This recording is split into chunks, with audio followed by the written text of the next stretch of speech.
I was running on the trails of the Nathan Hale homestead, an 18th century farmhouse and property of a Revolutionary War hero in Connecticut, which is only about a 10-minute drive from my grandmother's lake house.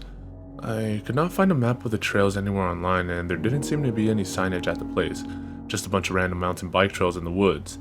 I was only going to run 4 miles, so I estimated that I would run about 30 minutes using my watch to keep myself on track. So I ran around the trails for a while and nothing seemed too out of the ordinary. It was about 9 on a Monday morning and the only sounds were the distant hums of Route 31, birds chirping, and the occasional squirrel or deer that scampered off whenever I came near. The trail seemed to wind around a lot, and if not for my better than average directional skills, humble brag, I could have easily gotten lost. About 20 minutes in, I saw something strange about 50 meters off. A finely polished, light-colored wooden coffin. I was a little weirded out to say the least and waited until I got closer for a better look. I rounded a corner where several old tree stumps blocked my view, only to find that the coffin had disappeared. Where it should have been was a clump of ferns. Odd. I turned around shortly thereafter and made my way back to the car. I was maybe half a mile out when I heard a very distinctive knocking on a nearby tree to the rhythm of "Shave and a Haircut." I was a little spooked, but chalked it up to be a woodpecker or something. However, not 30 seconds later, there it was on a completely different tree up ahead. I picked up the pace. The trail widened again a little, and I could see way ahead to the entrance to the parking lot where my car was. There it was again, on a tree seemingly right next to me. Talk, talk, talk, talk. I truly started freaking out again and started to book it back to the lot. I was nearing the opening when time seemed to slow down. All of a sudden, it felt like the temperature dropped about 20 degrees. The birds stopped singing, and my simple Timex watch started to malfunction, making all sorts of beeping noises and the numbers glitching on the screen. The beat sounded impossibly loud this time, like it was hacked into every surrounding tree with the handoffs. Talk, talk, talk, talk. An overwhelming sense of dread washed over me as I anticipated hearing the two bits refrain and perhaps worse. I burst into the parking lot and everything went back to normal. The temperature was back in the mid-70s and the birds were chirping away.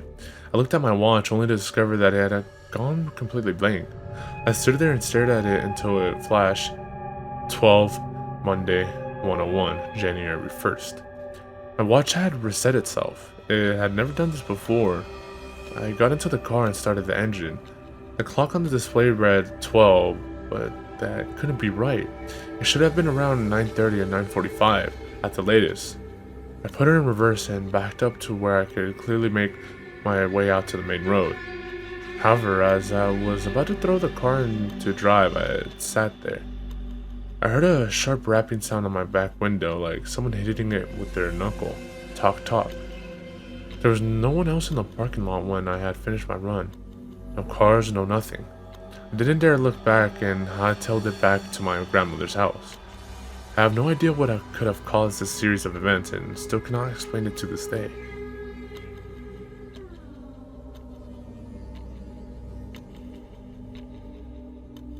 I've had a few quite scary incidents happen to me, but these are the top 5 scariest to me. I just got done working out in my basement and was too lazy to go upstairs and use my normal shower, so I decided to use the one in my basement. As I was shampooing my hair, I heard a little girl singing outside of the bathroom door. Mind you, I was home alone. I turned the water off and called out to see if anyone was down there, and it stopped.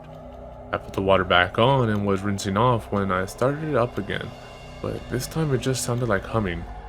I ran upstairs with shampoo still in my hair and never used that shower again. My brother, my ex-boyfriend, and I were home alone one day, and my ex and my brother were playing video games in the basement. They came back upstairs and we were all sitting on the couch talking when we heard a loud bang in the basement. My ex, of course, sent me to go check out what the noise was. When I went downstairs, all the lights were on, and there was a box that had been resting securely on the table against the wall, in the middle of the floor. That same ex and I were hanging out in the basement one day watching Stand By Me, when we heard running behind us. Thinking it was my dog, my ex called out her name, but she wasn't down there at all. so we were a little bit spooked but kept on watching the movie. A few minutes later, I see him look behind me with a terrified expression, so I turn around and see a flesh-covered blob dart into the laundry room. We left for the night and he never went back in my basement again. I was home alone one day while my dad was working and the rest of my family was upstate. I kept hearing running up and down my basement steps and up the stairs to my grandma's part of the house. It was so loud that my dog eventually started to bark and I had to call my friend to come hang out with me. When my dad got home from work, he went into the basement and came back right away, demanding to know why the picture of Jesus was upside down. I hadn't done it, and when the rest of my family came back home, they all said they didn't do it either.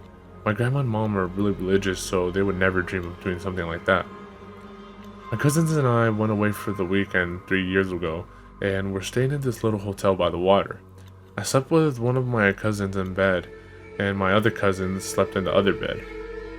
In the middle of the night, on our last night there, I heard a loud bang as if something had fallen, followed by a little girl laughing and footsteps.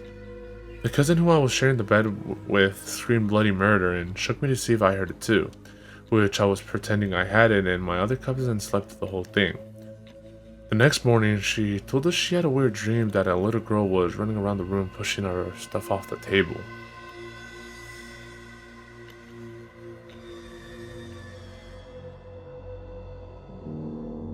Back when my grandfather died, his children and some of the grandchildren took turns staying over at Grandma's house. We spent the night and helped her around the house, while also having some time alone in the house we all love and spending some final moments with Grandpa. His embalmed body in the living room where his big old desk used to be. The house was on a pretty big plot of land with a nice barn, and while Grandma loved her gardening, Grandpa used to take care of the lawn. One day, he had felt a bit wheezy while mowing the lawn, so he went inside and eventually ended up calling the doctor and going to the hospital. He unceremoniously died 3 weeks later, unwilling to fight the cancer that had formed in his gut over the past few years. As one of the older grandkids, I stayed over one night as well. Bluntly speaking, I was a bit on edge with just having a dead body in the house, but nothing really eventful happened that night. Said goodnight to my grandfather, yeah, it felt weird, and went upstairs to rest. The next morning, my grandmother was already preparing dinner for all the people that would be coming by to pay their respects. She quite sternly told me that she wanted to do this particular thing alone, so I decided to start the day by mowing the stretch of lawn my grandfather never got to finish. I knew how big he and grandmother have always been on having the garden in top shape whenever there were people over, and I didn't want to let him down. It wasn't a small patch of grass, but I figured the electric push mower should be more than enough. I hooked it up using a long orange extension cord and got it to work. Now, you have to know, my grandfather was a skilled but super safe handyman. He was an electrical engineer by trade and always working on the house or tinkering in the barn, doing the bigger gardening projects my grandmother couldn't do, making us toys or fixing our bikes, etc. We always got to help him out, but he always kept an eye on us with whatever we were doing, making sure we were using the tools in the correct way. We weren't running around with screwdrivers in our pockets, teaching us how to work with the electric mower and how to handle the long extension cord to not run it over with the mower. When I was mowing the lawn, I was thinking about all of that instead of actually minding the extension cord. I fucked up. I ran over a coil of it, slightly damaging the cable down to the copper, but not cutting it in half completely. The safest way to proceed would be to unplug the cord, roll it back, and get another not damaged one. But it did puzzle me to this day. I was nearing completion anyway and decided to continue it a bit longer. Now, carefully avoiding the cord. After finishing up, I went to roll up the cord around my arm, as I always did, as my grandfather taught me. I was thinking about him and how hard this was on Grandma, and I stopped minding where I grabbed the cord. I grabbed straight into the exposed copper. I felt a short, sharp jolt in my hand, and immediately realized what happened. I tried to let go, but my hand and arm cramped up. At the time, naively, I thought I was gonna die, and I thought how stupid I had been, and how this would already impact my already grieving family. It must have been only a split second, but it felt like I stood there for 10 minutes. Suddenly, the reflexes in my arm kicked in, and I threw the cable to the floor. I took a moment to breathe and stood there, dazed out of my mind, listening to the wind in the trees and trying to figure out what had just happened. I made my way into the barn to unplug the cord from the wall. It wasn't plugged in. I figured I must have yanked it out of the wall with my not-so-ninja reflexes, but quickly realized the angle for me to be able to do that were all wrong, and besides, there was a ton of slack in the cable. I checked in and around the barn, but there was no one on the property. I could see my grandmother through the kitchen window, still working on preparing meals for the tens of people that would come around later.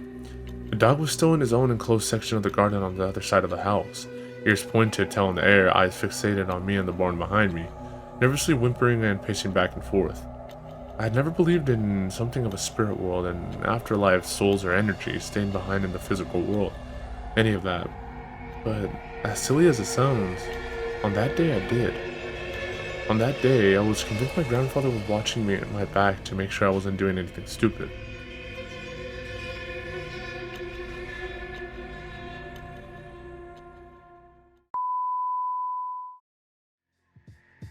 Big up to all my peoples.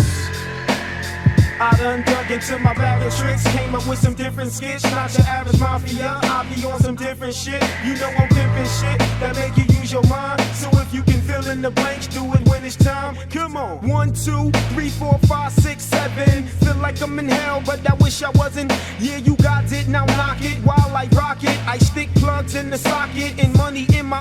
Yo, I get psychotic when you try to diss my staff. No props for your block, so you could just kiss my.